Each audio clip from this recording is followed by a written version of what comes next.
How are you? Good. Yeah, we're ready. Delivering all kinds of good news. Always good.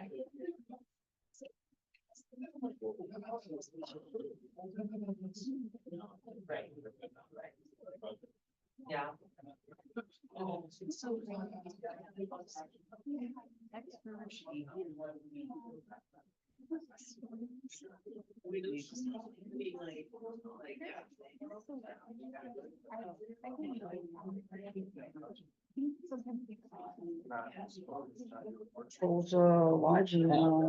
Hey, Well, so you've been staying out of trouble? yeah.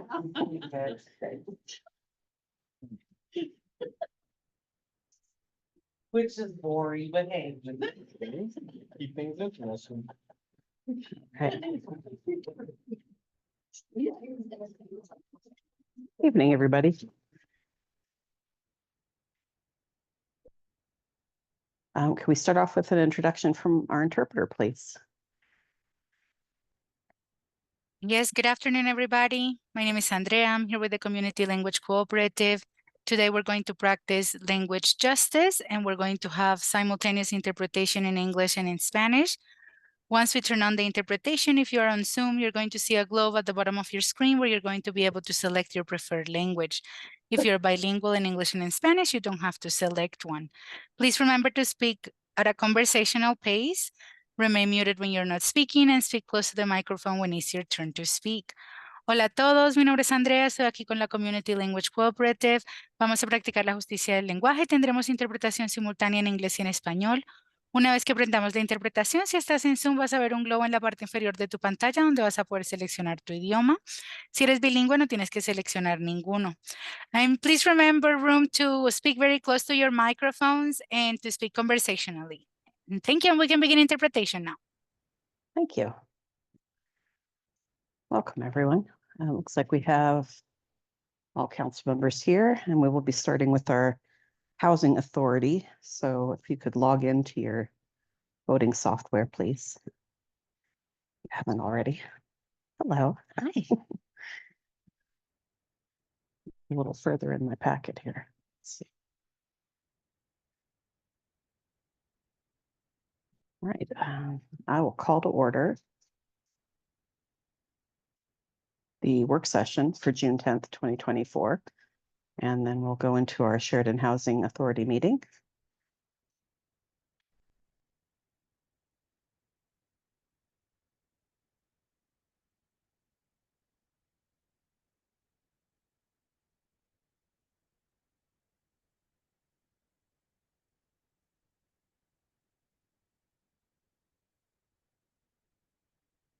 Ready, signed in? Mark yourself present.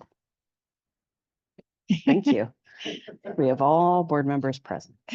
So we'll start off with the minutes, presentation and approval of the minutes. All A right, motion. minutes are on page 2. Thank you. I have a motion from board member Kelly and a second from board member Stang. Any questions on the minutes? No? All right, please cast your votes. That motion's approved unanimously. And next we have the audited financial statements, the presentation and approval of the 2023 audit report by Hinkle and Company. Perfect. And I'll turn that over to Timothy Ahopelto from Hinkle and Company. Did I get that right? Yes, very good. Practice. Practice. Welcome. Good evening. My name is Timothy Ahopelto. I'm an engagement partner with Hinkle and Company, and I'm here to present your 2023 financial statement and single audit. I would like to take a few minutes to talk about our audit approach. Our audit approach involves planning, testing, and reporting. The planning phase involves obtaining or updating our understanding of the housing authority's operations and controls, as well as the compliance requirements applicable to the housing authority. Based on our planning, we develop an audit approach, which results in our testing. Our testing involves substantive tests as well as analytic tests. Analytic tests are a comparison of actual results versus expected results. Based on the procedures that we perform, we issue a report on or an opinion. In the case of the Housing Authority, we issue an opinion on the financial statements as well as an opinion on the authority's compliance with its major programs. We're happy to report that the financial statement opinion was unmodified, and the single audit opinion states that we did not identify any instances of material noncompliance. And in fact, we had no issues of noncompliance, period. So you'll be happy to know that. We also have a required audit communication. We have a couple of sections in here we like to go over with you quickly. A lot of times it's easier to look at my shiny face than it is to read words on a page. First of all, our responsibility with regards to the audit, both from the financial statement side as well as the single audit side. Our responsibility is to plan and perform the audit, to obtain a reasonable assurance that your financial statements are free of material misstatement or that there were no instances of non-compliance in your federal audit programs.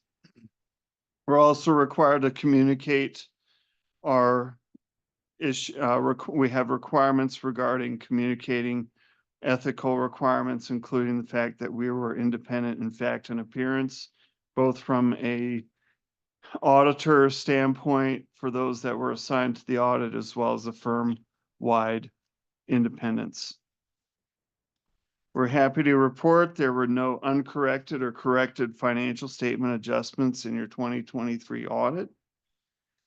And there were no disagreements with management that arose during the audit. We encountered no significant difficulties in dealing with Housing Authority management, and we have a pleasant, positive working relationship with the Housing Authority's property management company.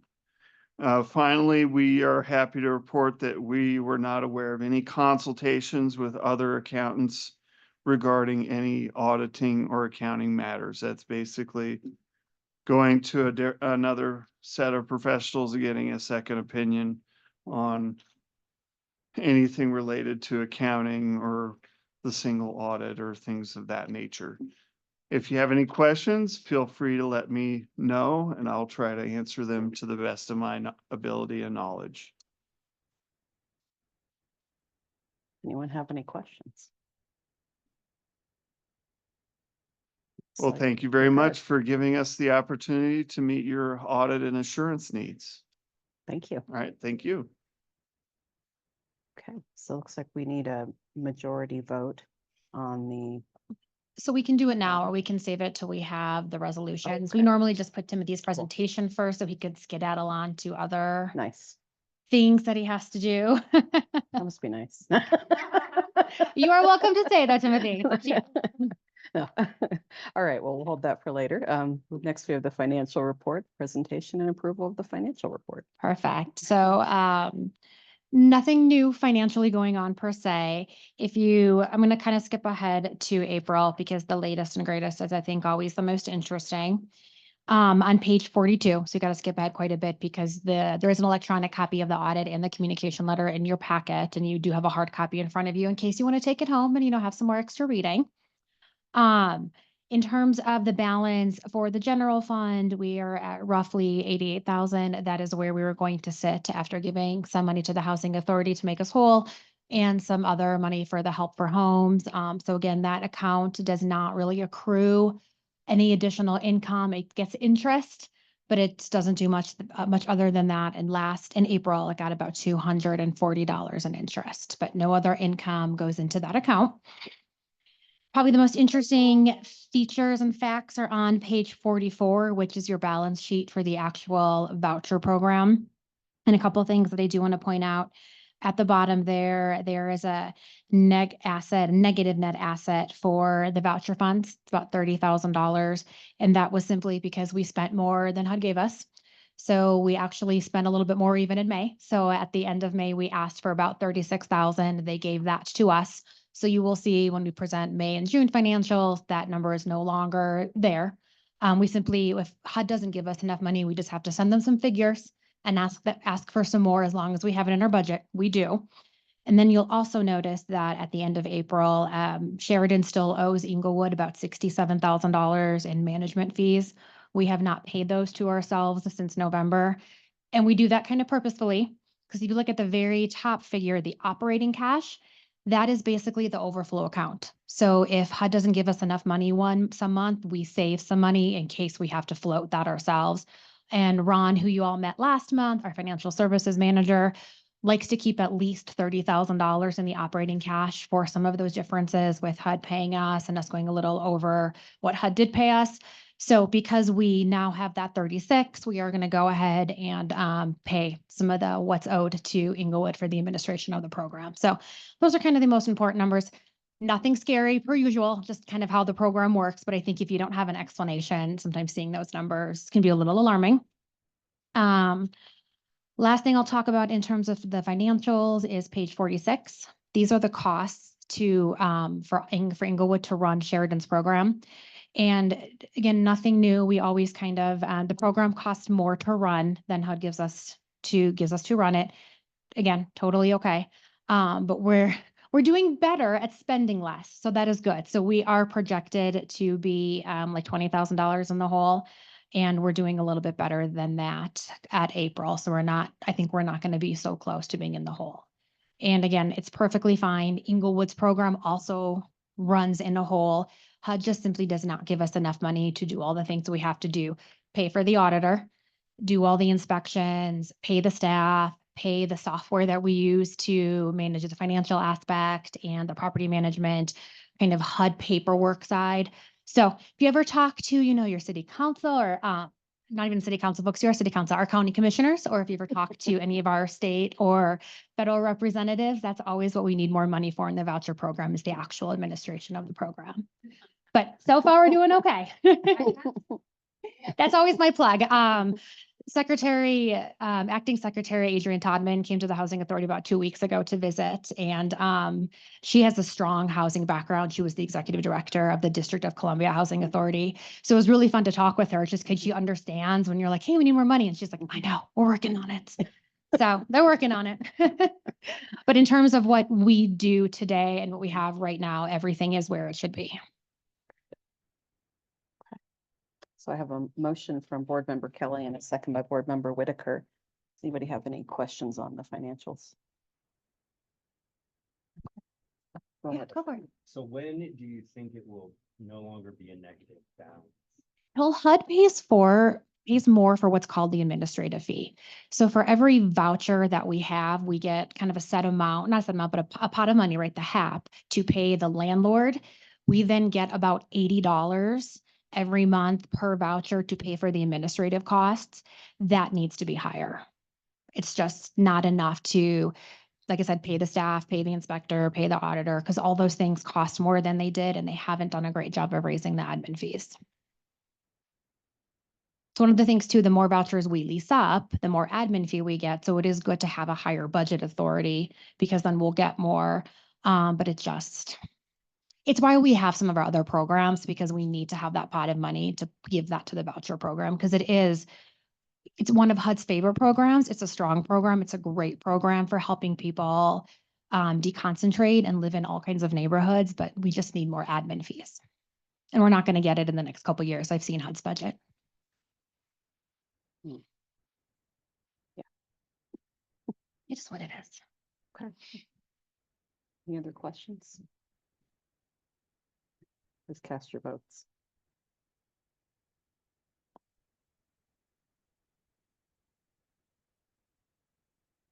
That motion is approved unanimously. Next, we have the program reports. Okay, so I am going to start with March for the program reports because there were some incorrect numbers. And so I want those to be updated for you. So that is page 47. And kind of starting at the top, we have 181 vouchers that we could lease up. Leased up prior month for March was actually 149, not 144. And then in program transfers, so people that transferred reported out was actually 7. So instead of 8, it's 7, and then cross out to 2, that's a 0. So that gets you to 142 of the Sheridan vouchers that were leased up in Sheridan, and then another 12 that were leased up by other housing authorities. So there's 154 total. So I apologize, those numbers were not correct. And then going into April, one thing I do want to point out is that the way these reports are done is they're done at the end of the month, and then they're kind of date and time stamped done. But we do a lot of what we call kind of prior period adjustments. So the numbers don't always carry over perfectly. So if we looked at page 47 and, 142 was kind of the ending for the ones that we had administered here in Sheridan, we start at 144 in April, because again, that's some prior period adjustments. So these reports kind of are date and time stamp for the end of the month, but we do a decent amount of prior period adjustments where folks move or don't lease up, and we don't get the paperwork to enter them into the system till it's past the month. So just a little kind of FYI why the numbers don't always seem to perfectly add up. But as of April, we've leased up 150 of the vouchers. That puts our year-to-date spending at 107, and then the month for that spending for that month at 95%. And typical to many other years, we want to continue to push 100 for our year-to-date spending. We have a little bit of reserves left. We can go over 100.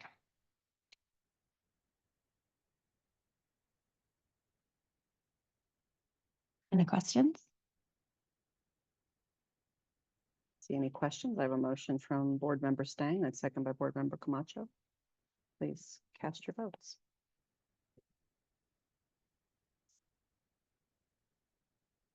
The motion is approved unanimously. Next, we have the manager's report. Okay, so some exciting things in the manager's report. We did pull 20 applicants from the new lottery at the end of March, and we're starting to see those folks lease up. You don't quite see it because you see activity for March and April. It normally takes folks 60 to 90 days from a day they're issued a voucher to get leased up and get kind of in the system. So we're starting to see that. You don't see it in your reports yet, but it's in there. It's going good. We've got about, I think I want to say 6 of those folks that are leased up, and the other ones are still in the pipeline.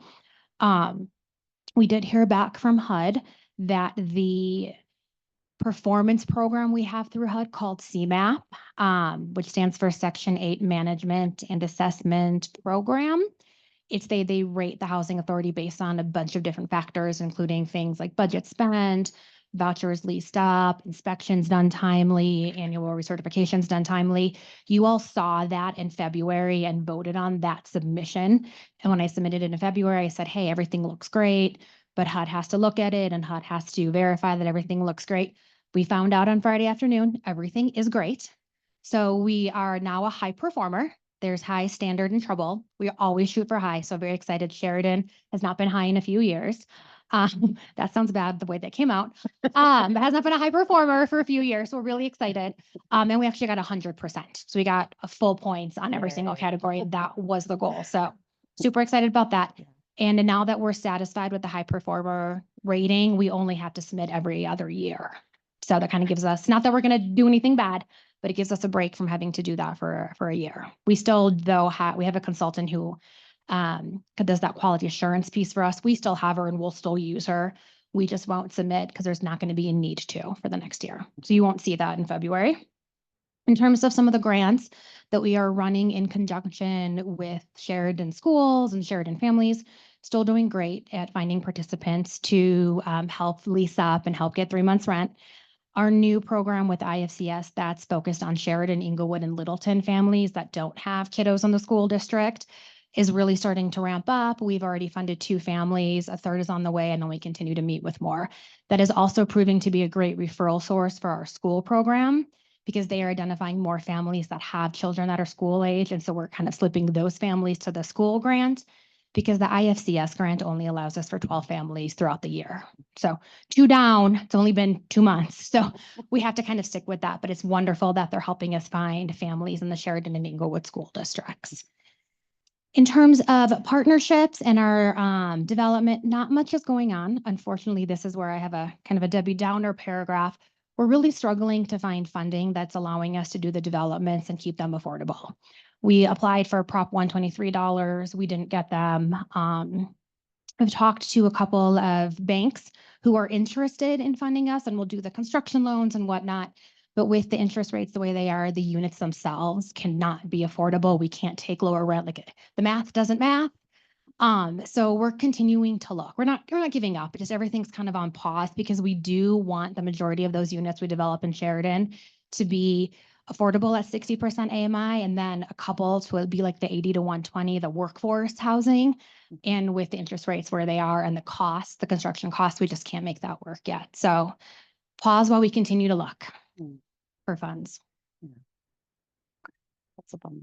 Yeah, that's why I don't have good news. All right, well, we'll all keep our eyes open, ears open. Yes, I case mean, there's a anything lot comes of up. funding in the state, but Yeah. this challenge is facing everyone. There is just not, no matter how much more money we put into things, there just isn't enough. Especially one of the roadblocks we're running into in particular is that our developments are small, right? Mm. We have smaller pieces of land. These smaller developments add gentle density to Sheridan. It fits better with your city, but I'm getting pushback because I'm not putting 25, 50 units on anything. And I'm like, well, go take a look at Sheridan. We're doing what works with the land and with the Mhm. city. So that's another roadblock that we Mhm. are kind of fighting. All right, any questions on the manager report?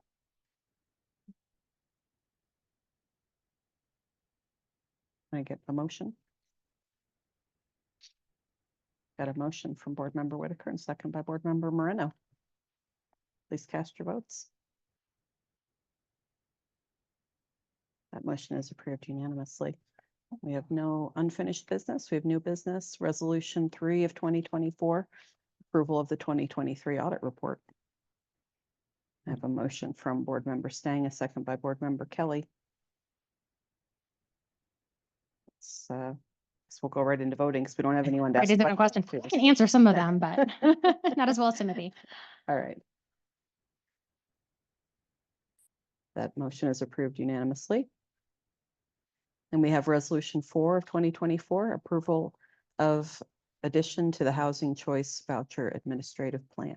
Okay, and I will do this one quickly because I know I'm over my time.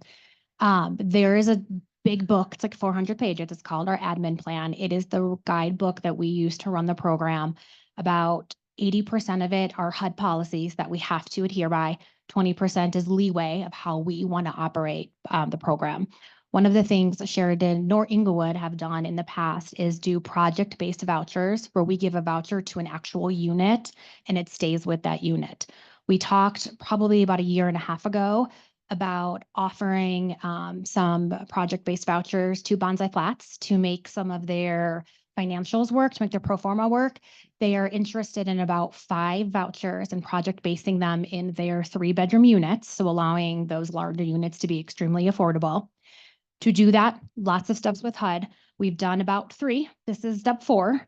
It's having a chapter in our admin plan that tells us how we're going to administer project-based vouchers. So the whole admin plan did not change. We simply wrote a chapter, added a chapter. It's literally at the end. The current admin plan is chapters 1 through 16. This is 17, and you have it in there about how we will run a project-based voucher program should we really get to that point where we are going to go under contract and do project-based vouchers. Okay. That is the very high level overview, but if you have questions, let me know. Yeah, I didn't know if there was anything particular you wanted to point out in there, because I mean, I made a go at it, But then but you're like, a "Oh, lot of geez." it was, Oh, right. And it's pretty standard because we Uh-huh. haven't done it before. We used what what is called a model plan, Mhm. like a template of how the program should run. And I tweaked a few things here and there to match timeframes and some other things that we have throughout the plan for consistency. Mhm. But we basically used kind of the general HUD plan, thinking that we actually update the admin plan every 2 to 3 years, that we'll start with the basics, see how it goes. And if we want to change something, we'll change it at the next iteration. Was there anything in there that you had to change for Bonsai in particular? Or? No, because we really can't, right? It's a general template. One of the biggest things is that it's separate from our lottery. So it's not folks who are on our lottery. Bonsai will kind of keep their own list Mhm. and identify who would go in those units. But it's the same kind of like income qualification. It's the same monitoring. It's just different because if that person would leave that unit, they would leave that subsidy. Okay. Anybody else have questions? I'll keep updating as we move along, as we go through next, 5 steps, 5 through Yeah. 20, but Are there any other projects that you think you'd use it for? No, but one of the things we do have to do is we have to open it to the public. So we have to kind of put out almost like an RFP type process. And of course, Bonsai will apply. But if there are any other multifamily property managers, landlords who would like to project-based vouchers, they can go ahead and apply. It's a lot of administrative work. I don't see our smaller property managers or landlords doing it. But Bonsai has done that at several other properties. So their property management company knows how to administer it and run that program. All right, looks like we have a motion from Board Member Whitaker, a second by Board Member Moreno. Any last questions? Please cast your votes.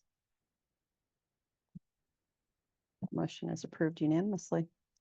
And that's all we have. So we'll adjourn the Housing Authority meeting at 6:25 p.m. Thank you. Thank you.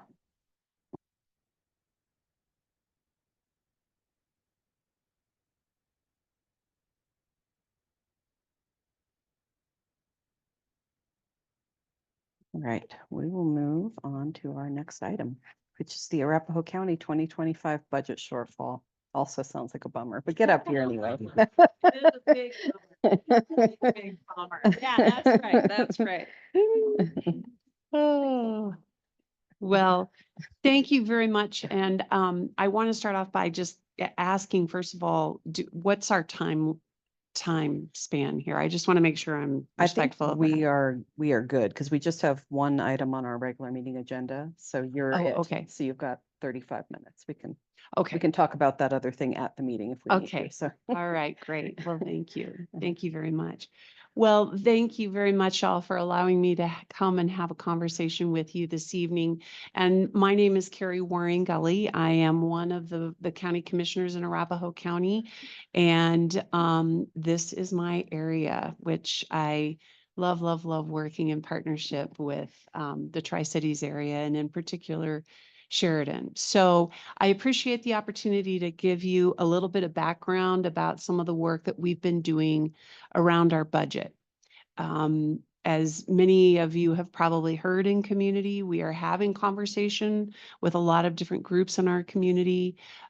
We are definitely trying to educate community and spread the word that we are running into some sustainability issues with our essential services. So to give you a little bit of a background on this, I'll go through a few slides, and then I definitely want to set aside some time for questions, as I'm sure you will have some at the end of this. If we can go to next slide, please. Thank you. We're going to start off by just talking about kind of the bottom line, what's happening, why we got here, what are some of our options, some of the research that we've done, and certainly a lot of the public outreach and input that we've been trying to get as we go out and have this conversation. Next slide, please. Next slide, please. So really for pretty much the last 25 years, the cost to meet the increased demand from our residents has really far outpaced our ability to keep up with it with the way that our budget is currently set up. We actually are about 316 million in the hole or in deferred maintenance on our transportation projects and our infrastructure, our buildings, and our ability to keep up with that. That includes our detention center, our courthouse, and all of the other buildings that we have across the county. As you all know, we have received some one-time dollars from the federal government and have really worked in a lot of cooperation with you all in Sheridan. Some of the CARES dollars we did share out, and at the county, we really felt very focused on sharing those revenues that came into us and dispersing them throughout the community. So you'll see and hear throughout the next couple of years as these projects are going underway, that we really tried to make sure that we weren't retaining all of that money as a county, but we're spending it in communities so that we were able to support everyone in all of our residents.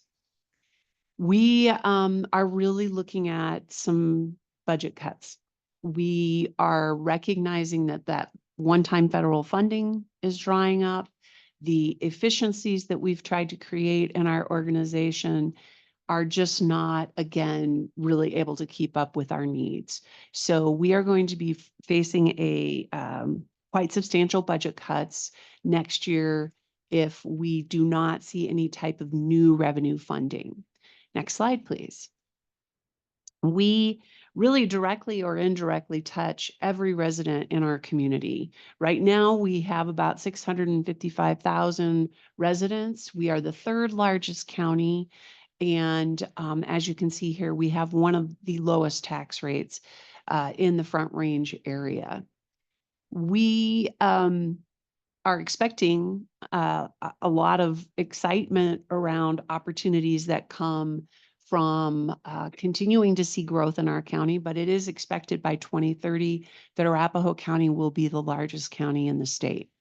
And although that can be very exciting, it can also create some really large challenges. And I'm sure that you all have seen it here in the city, that not only do we see an increase in the number of demands that we have on a lot of our systems, but we're also seeing a lot of complexity that goes along with some of those issues, particularly around some of our most vulnerable populations. So that complexity also increases the costs that we have.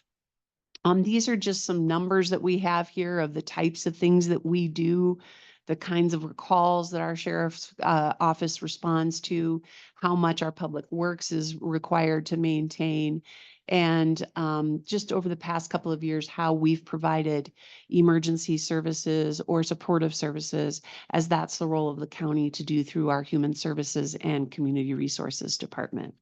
Next slide, please. So how do we deliver our services? We deliver them through property taxes. So you can see that approximately $179 per residential property is what we receive to support the services that we provide in the county. And that means that for a home valued at $500,000, the county keeps about $32 a month. And one of the struggles that we have is when you get your property tax and you have to pay that, who do you write that check to?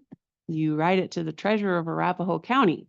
And so most people believe that Arapahoe County is retaining that check. But you will see that we have about 500 different taxing entities in Arapahoe County that we collect for. So we collect all of the property taxes for our school districts, South Suburban Parks and Rec, all of those special districts, for you all that collect property tax as well as cities and towns. So we have those 500 different entities, and then we disperse them out to those entities as we collect them.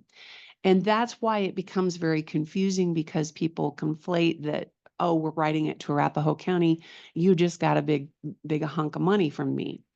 And they also, what confuses it is that every district is a little bit different. So the property taxes that I pay are very different than yours, and very different than people that live, over in Aurora, because they have these different stormwater systems or flood districts, or they have a different Parks and Rec department. So it can be very confusing, and that is hard for us to kind of get to our residents to help them understand those issues.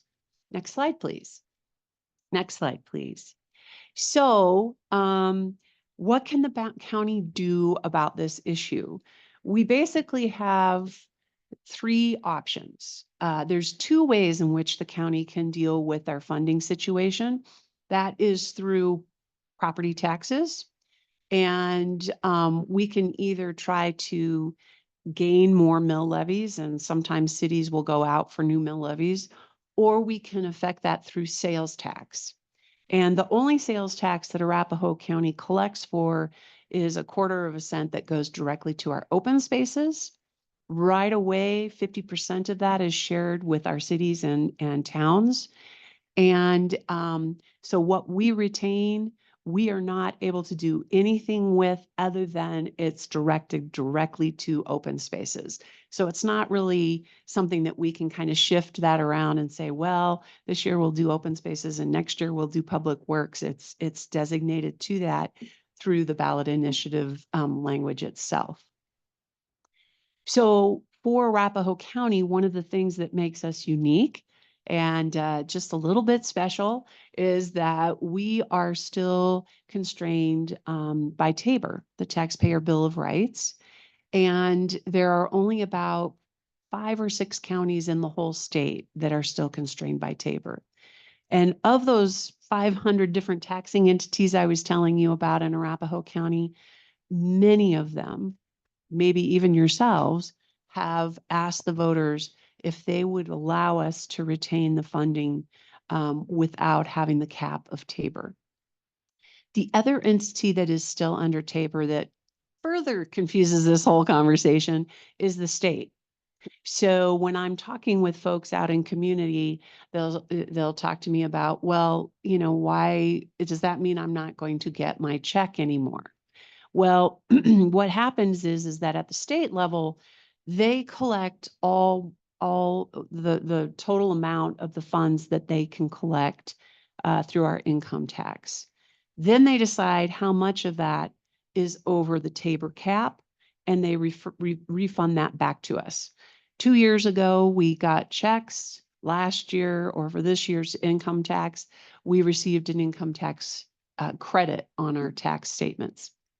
So that's how the state does it. The county didn't want to mess around with trying to figure out, okay, how much am I going to give Councilman Camacho? You know, how much are we going to give the mayor? We say we are not going to collect over what we're allowed to under TABOR. And so we temporarily reduce our mill levies. Right now, the county could collect 15.86 mills, and this year alone, we only ended up collecting 11.2 mills. And that's so that we don't have to give refunds and credits to people. Next slide, please. Oh, I'm sorry. Can you go back one more? The other option that we have is to really do nothing, to not ask the voters on either of these questions. And that would mean that that's when we would have to go into the situation of making budget cuts. Next slide, please. Thank you.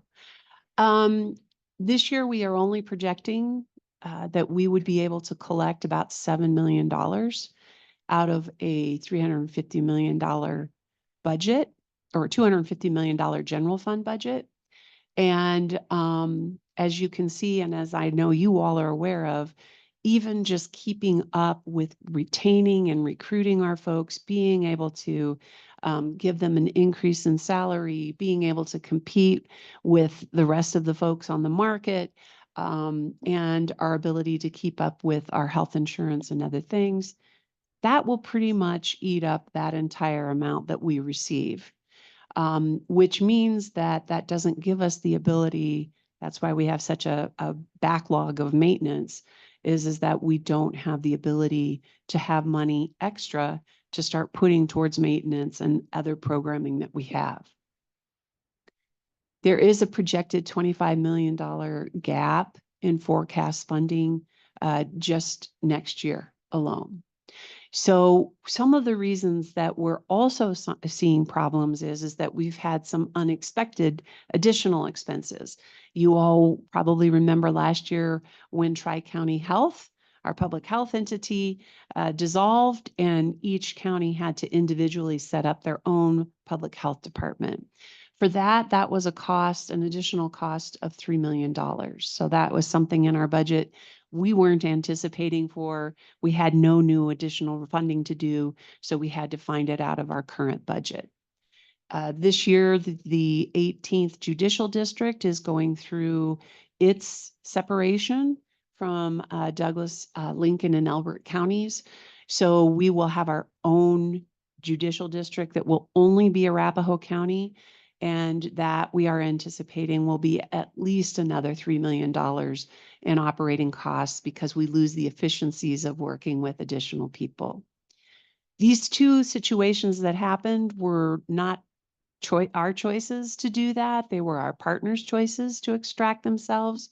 So it's just to give you a feel for the concern that we have of being able to keep up with the resources and our ability to keep up with the needs in our community. Next slide, please. So we are trying to be in community to talk about what we have considered and have heard from our departments and our elected offices of the potential cuts that could happen if we are not able to find new funding. And these are just a few of the types of things that we have, and what this would actually mean for the city of Sheridan and the partnerships that we have. So for example, we do a lot of partnering on the Santa Fe corridor, and some of those projects that we anticipate that we would really love to see over the next 10 years, we're just not going to have the funding to be able to partner and come forward with a portion of that from the county. Our Human Services Department obviously provides services in Sheridan, and we will definitely see a delay in our ability to respond to situations in child and adult protection services and the types of food services programs that we provide. We also take a look at our sheriff's department.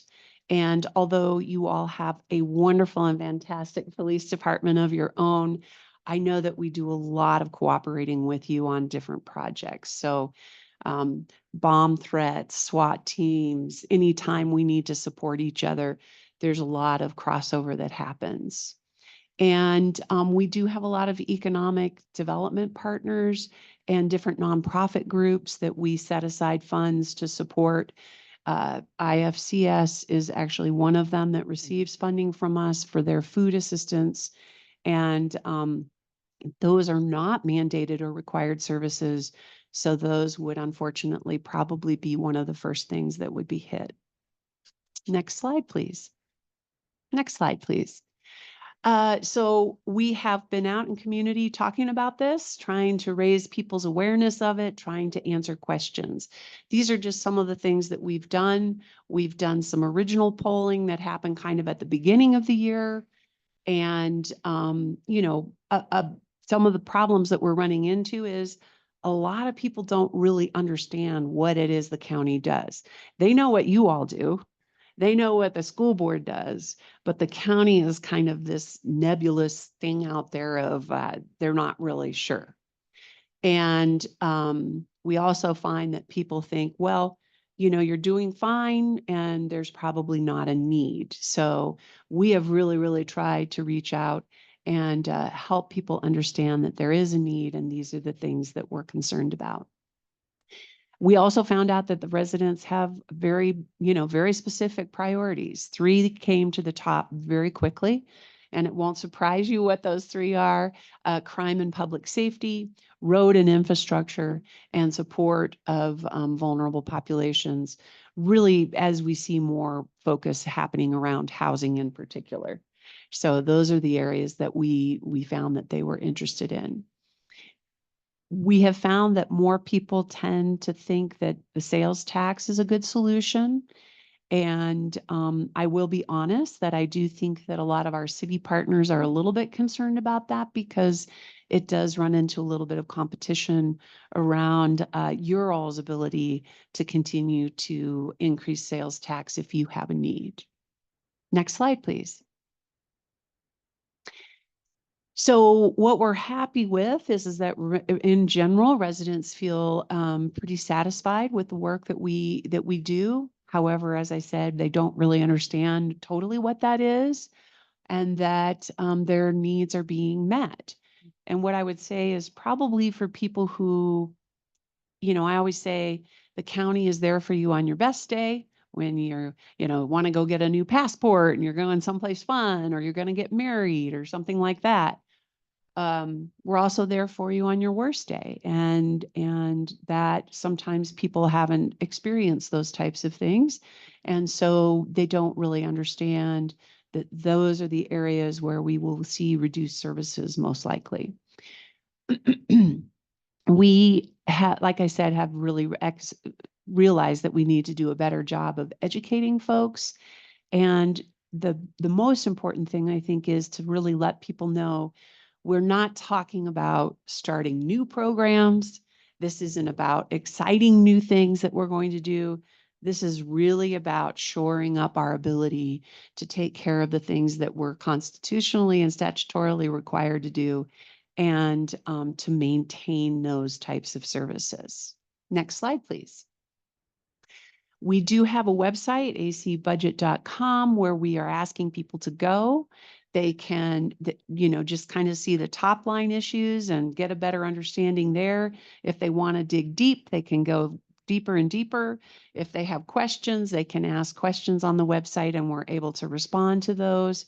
We also have kind of an interactive budget tool where people can kind of see and see the decisions that we're having to make, and that they get to kind of simulate that a little bit on their own.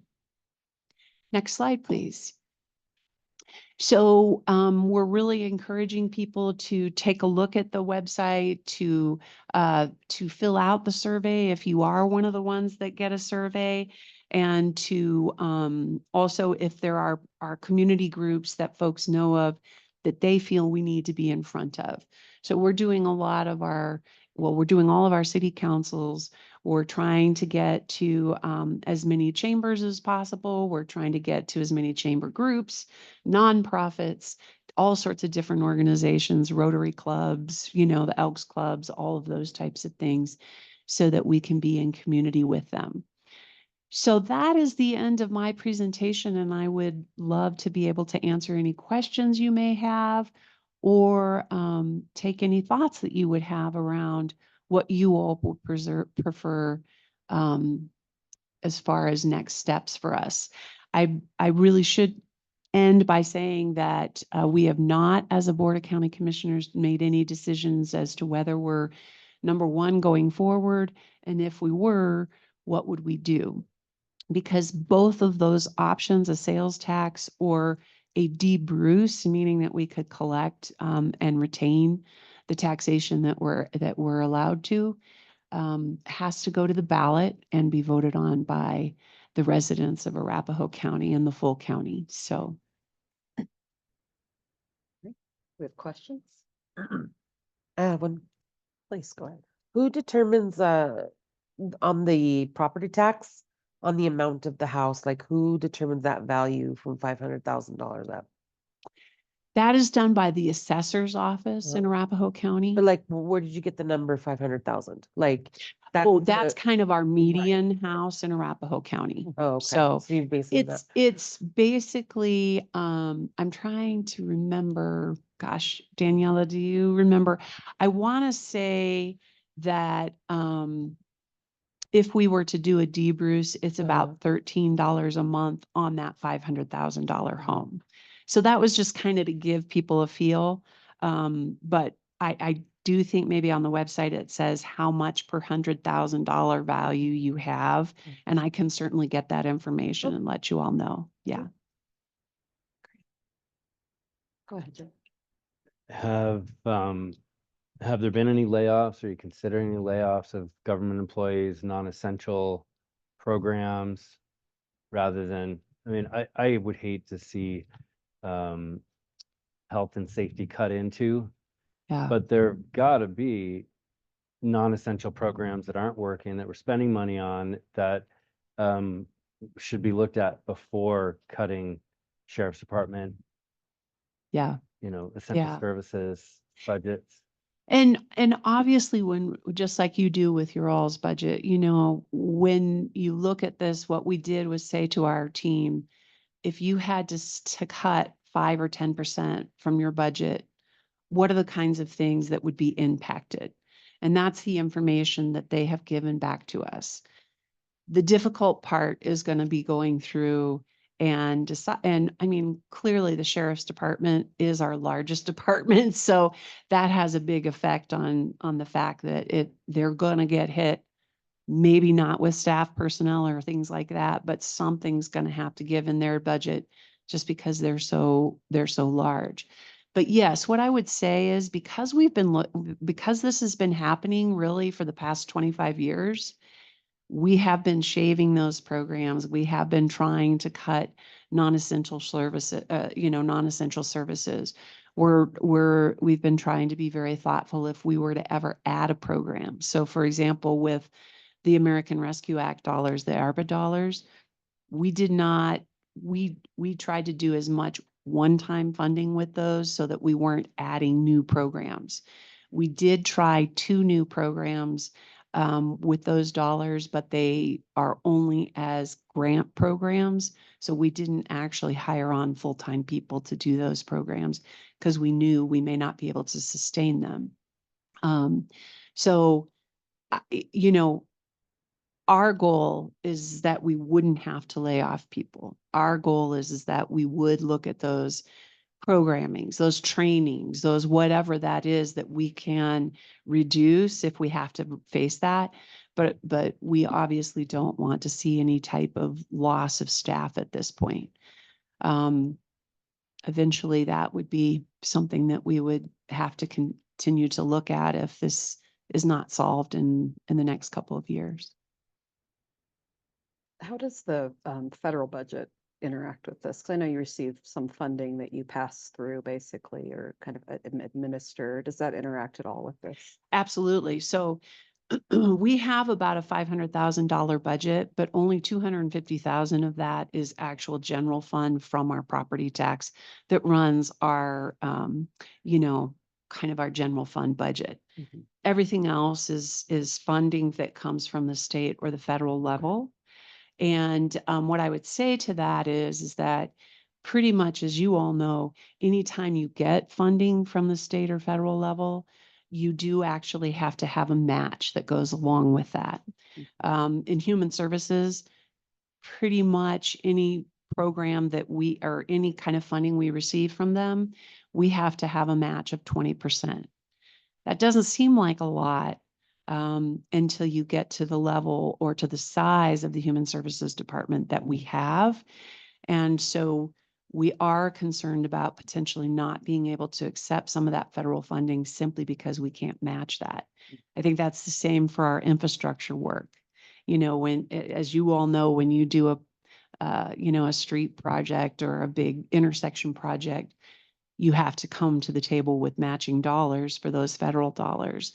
And that's what we're concerned about, is that we wouldn't be able to even accept those kinds of dollars because we wouldn't have enough to do the match. Do you have a sense of, you said maybe within the next few years, like, do you have a sense of when you would hit that cliff and have to make cuts? Well, next year we'll make them cuts. Mhm. How deep they go, that depends from year to year to year. But I would say moving forward, as you saw in the example that I showed you, we only ever, moving forward, my guess is that we're only going to be able to keep up with total compensation. Mhm. So we wouldn't be able to keep up with, how many sheriff department cars we need to replace, how many computers we replace in a year, those types of things. So those types of things will start happening next year. And obviously we're going to try to limit the blow as much as possible, but it will continue on after that. And does the impact of either one of those measures, will they also assist with that backlog, or will they just assist with like the inflation and compensation, those kinds of things that you Yeah, mentioned? that's a very good question. Thank you for asking that. The DBRUS, or the property tax question that we would have, would actually be a $75 million addition to our budget. That's how much we go without every year because of taper.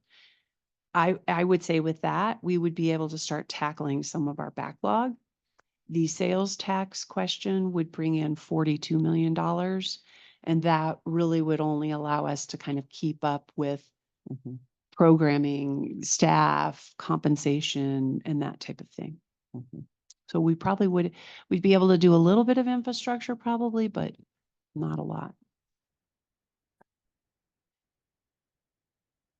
Well, I'm sure you've heard from other cities. You mentioned it that, we prefer to have that flexibility for our own future to be Yeah. able to increase the sales tax. So I would say from a city government perspective, we prefer the idea of you debrucing like most other governments have done. Yes, You know, yes. but I can see that your polling is saying it's not quite as popular. And do you have an idea why that is?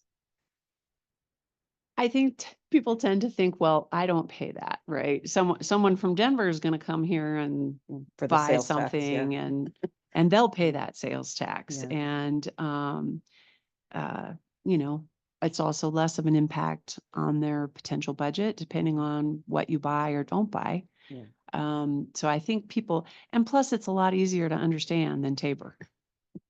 Tabor is a very confusing thing to explain, since I had about 4 slides on that just tonight, so it is a complicated issue Yeah. and it's hard to help people understand that.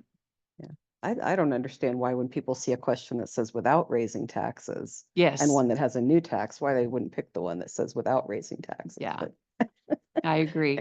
I agree. You're right. Well, listen, I really appreciate your time and your very thoughtful questions.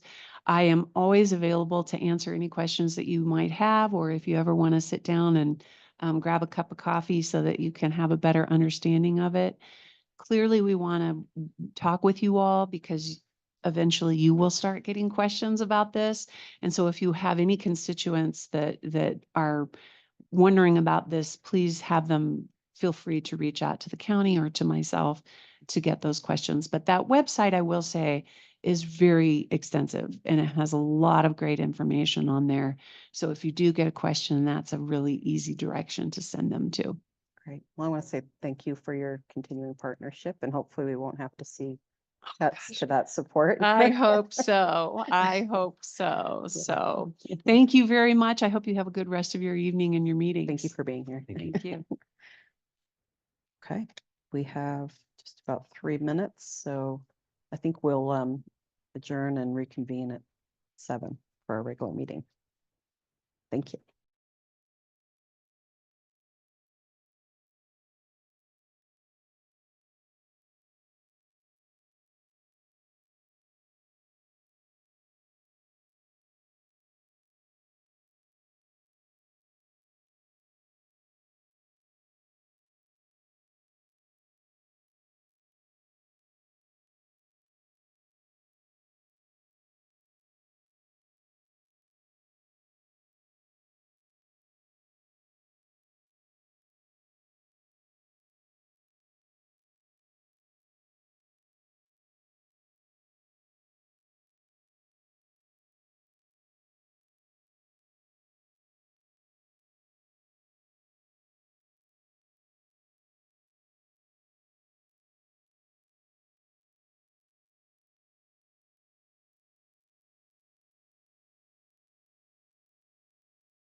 Everybody sign in. Miss Andrea, we are ready for the introduction of our interpretation. Thank you. Good afternoon, everybody. We're going to be practicing language justice today. We're going to have simultaneous interpretation in English and in Spanish. If you're on Zoom, once we turn on the interpretation, you're going to see a globe at the bottom of your screen. Please make sure that you click it and select your preferred language. Hola a todos, vamos a practicar la justicia del lenguaje el día de hoy. Tendremos interpretación simultánea en inglés y en español. Y una vez que aprendamos la interpretación, vas a ver un globo en la parte inferior de tu pantalla si estás en Zoom y vas a poder seleccionar tu idioma preferido. Please remember to speak close to your microphone and speak conversationally. And we can begin interpretation now. Thank you. I'll call this regular meeting of the Sheridan City Council to order at 7:02 PM on June 10th, 2024. Can everyone please sign in?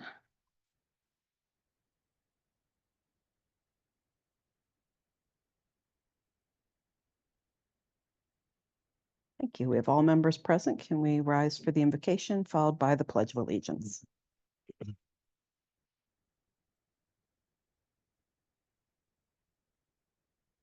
Heavenly Father, we come to you at the beginning of this meeting with eager anticipation of all that you are going to do. We know that you are a God of great power and might, capable of accomplishing far more than we could ever ask or imagine.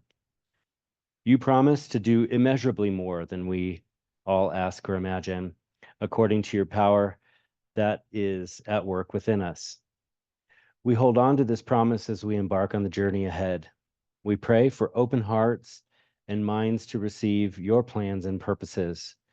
May we be sensitive to your lead and be obedient to your will. We pray that you will open our eyes to see your hand at work in every aspect of this meeting. May your Spirit guide us in making wise decisions and lead us towards the best outcomes. Amen. I pledge allegiance to the flag of the United States of America and to the republic for which it stands, one nation, under God, indivisible, with liberty and justice for all.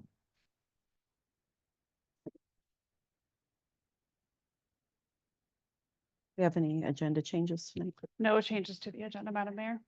Great. We have some time for staff reports. You have anything for us? Thank you. Yes, I'd like to thank council for their continued support and our professional development for Reagan and I. We had a great time at the IIMC conference, got to attend several different sessions. My favorite session though, I'm like, we're all done. Was Ignite Your Influence and Impact. So it was a session about different people's perspective, and they did a great example about an apple and said like, with an apple, if you were a farmer, how do you look at this? And with his apple, if you were the Apple company, how do you look at this apple? And like, what does it mean to you? Or Adam and Eve, or what about a worm, a teacher, like how the perception changes on who you are and who they are, but what does the same apple mean to that person?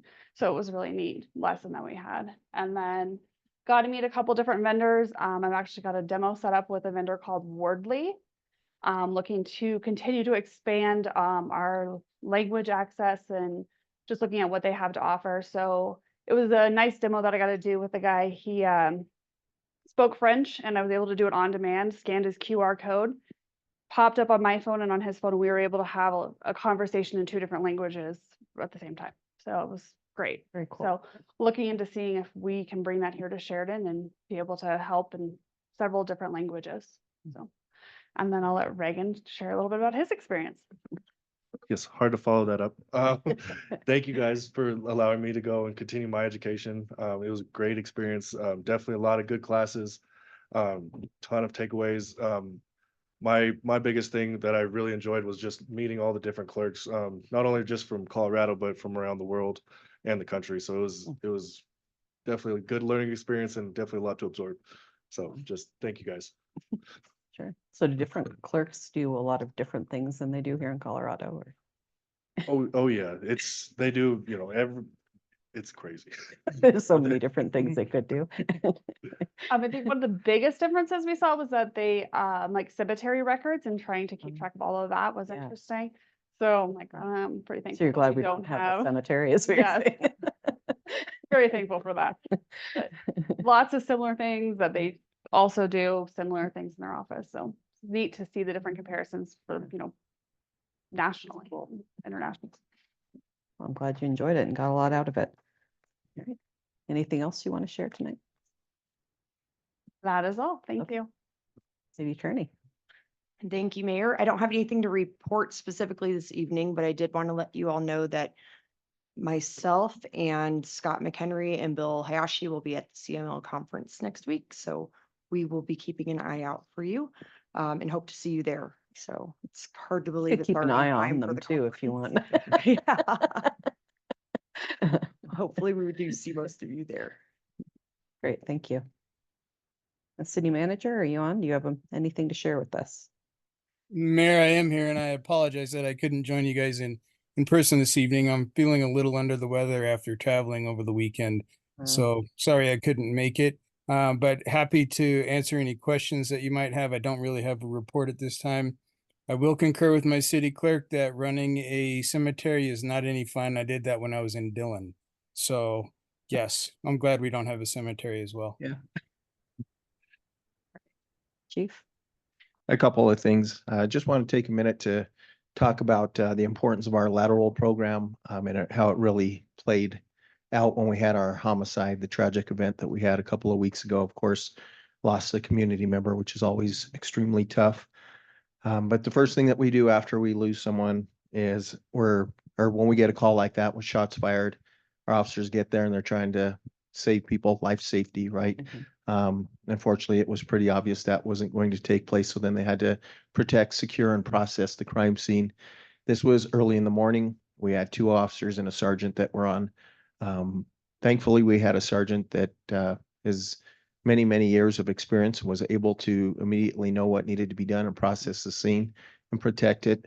And then after they did that, and we received 2 cars from Arapahoe County that kind of blocked the outside perimeter.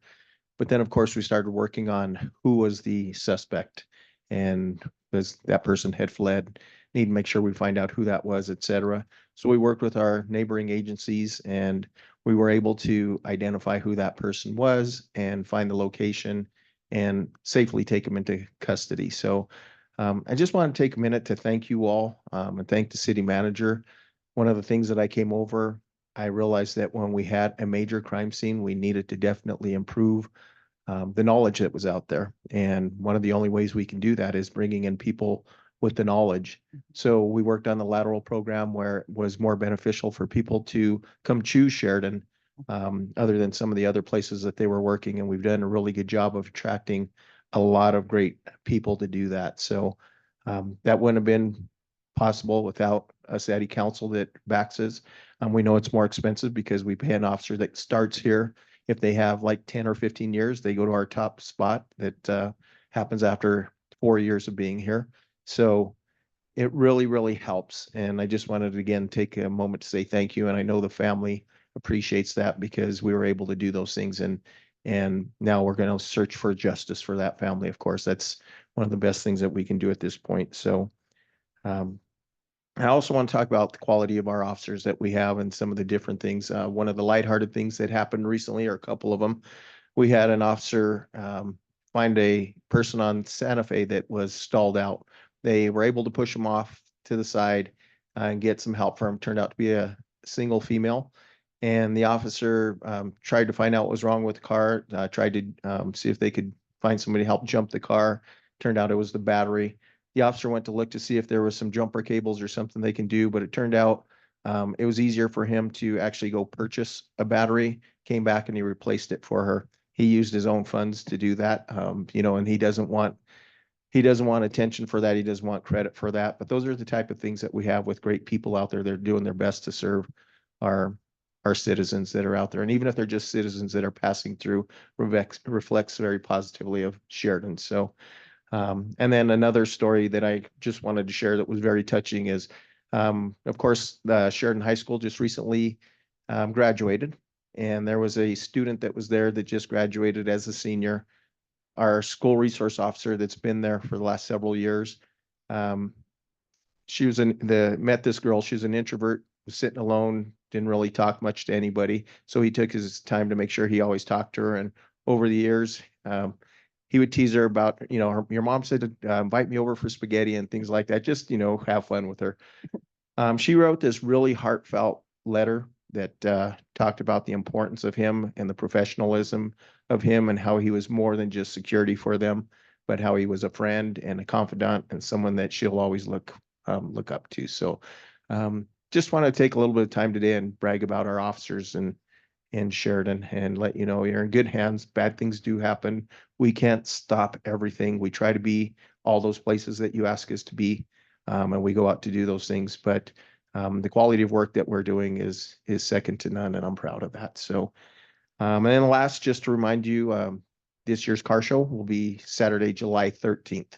So it's a little bit later in the year. We usually do it right after July 4th, but because it was July 4th is so close to the weekend, we thought people might be out of town, pushed it back to July 13th. So we'll have another meeting or so and I'll send out that reminder, but if you all can show up, and if anyone's going to show up, if you can let me know, because we'd like to recognize you when we start to recognize our dignitaries. So maybe you can send me a text or an email if you plan on showing up. So thanks again. Do you have any questions for me?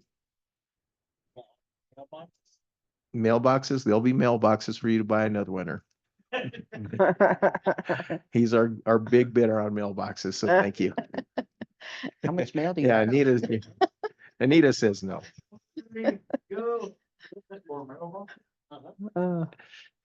I'm not going to ask anything because you already brought a tear to my eye, and I didn't even hear the letter. I mean, it's just the thought of it. If you want, I'll share it with you. It's just so it literally choked me up when I saw it too, and I just happened to see it because the officer posted on his Facebook account, but I saw it and I was just it's really touching. So yeah. Yeah. The kids and the parents all seem to really, really like him. He's probably the longest standing school resource officer, or is, in Colorado. Wow. He started when Denver first put them in, which was one of the first ones that did. Unfortunately, you probably heard, but Denver took out their SROs a couple of years ago. They put them back now once they realized they needed them. But there was, of course, that push, and they were talking about school to prison pipeline, et cetera, things like that got people to believe it and took the SROs out. But the type of individuals that they took out of school were people like Chavez that were making a difference. In Denver, we had so many young officers that became police officers because of their school resource officers. And we're doing that now here in Sheridan as well. So Yeah, like any way we can have good representation out in the community so people can get to know their officers. That's always great. absolutely. Yep. Okay. All right. Thanks, Chief. Thank you. Okay, we're going to move on to the minutes. Minutes of the regular city council meeting of May 13th, 2024. I have a motion from Councilmember Stang and a second from Councilmember Kelly. Any question on the minutes? Please cast your votes. That motion is approved unanimously. And next we have the consent agenda, authorized disbursements that have been or will be made from May 1st, 2024 to May 15th, 2024 in the amount of $654,525.27, and authorize the disbursements that have been or will be made from May 16th, 2024 to May 31st, 2024 in the amount of $715,638.09 per the referenced and attached transfer of funds.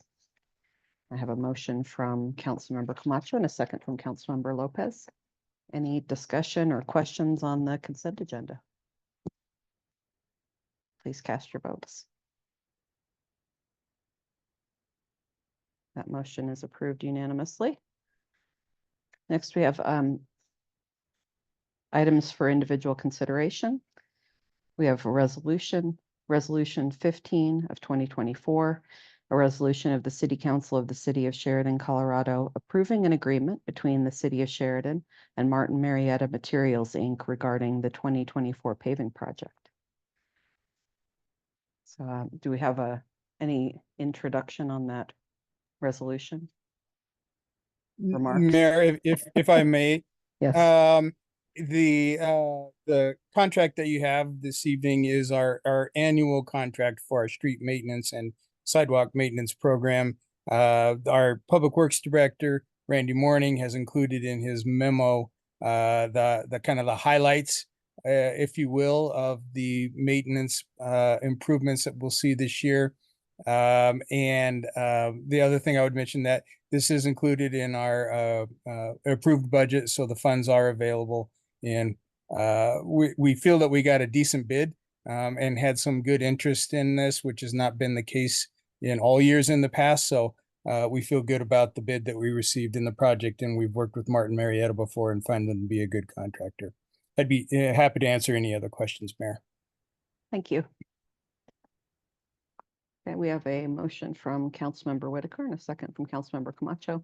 Does anybody have any other questions on the paving contract? Okay, we'll have a vote then. That motion is approved unanimously. Next tonight, we have Mayor's Choice. The first item is the appointment of Nellie Lyman to the Sheridan Celebrates Committee to serve indefinite 2-year terms. And so I'd like to nominate Nellie for that position. I think I just need an aye, right? Or okay, so I'll take a voice vote on Nellie's nomination. If anyone has any questions first, please feel free to ask me questions, but all in favor, say aye. Aye. I'd like to thank Nellie for her service. She's been on the committee for quite a while now, and she's now an official voting member. So I really appreciate her stepping up to do that since we had Kathleen Robertson leave the community. Okay, I have a couple other items on my Mayor's Choice. I am not sure who all is going to CML, who from council is attending. Okay. Councilmember Whitaker is here. Okay. We need a delegate for the business meeting. Would you be willing to do? Sure. Okay. Great. Do you know what that involves? Yeah, I did it last year. Okay, good. Yeah. I couldn't remember that you did that, so appreciate it. Yeah. Yeah, be happy. Okay. Do you need me to write? I think I have to submit something, don't I? In writing? I'll look. I at can my email. look into that for you tomorrow. Yeah, Make I think I have an email, so if you don't see it, I'll look for it too. But Okay. okay, and then I did go to the Metro Mayor's Caucus meeting last week, and I don't have a lot to share with you, but just the one thing that came up again. Second, I think this is actually the third time I've heard RTD present now on the struggle that they're facing because they are also not Deep Roost. They can't keep all the property tax, and they're going to have a problem with that starting this year. So they're looking at doing a ballot issue. And they've finished their polling now, and their proposed issue is polling at 70% support, which seems pretty strong. I think people recognize that RTD is not really adequately funded for everything we want it to do. So that's just the only update I had from that meeting. Anybody else have anything to share tonight? No? Okay, then we have some time for public comment, and I've got John Lovato. Please come up to the podium.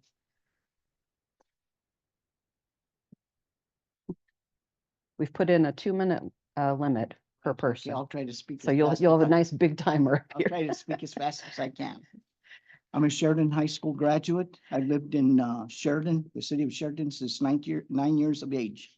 Arapahoe Community College graduate, like I said, University of Colorado graduate, Department of Energy retiree in the nuclear field, had a Q clearance, United States Steel Worker retiree, and one of the best United States in the world in the nuclear field. Like I said, I had a great science and math background. If it wouldn't have been for Sheridan High School, I wouldn't have had that career. But I wrote some things down that we need here in the city of Sheridan, in my opinion. We need more police patrols on South Bryan. They're understaffed, hire more police officers. There was a standoff on my street about a month ago. They brought in the bomb squad, Arapahoe Sheriff, Inglewood, Sheridan Police. The street was cordoned off. It lasted hours on South Bryan. Speeding all day long, 7 days a week, all types of cars, trucks, motorcycles on South Bryan. Because of the high population density base there, apartments and people coming from Denver. People need to mow their lawns all over the city, pull weeds, and businesses too all over the city. give them warnings or tickets. Wild cats in the area, people walking dogs, not cleaning up after their dogs or their pets, and homeowners too. And lack of street sweeping every month.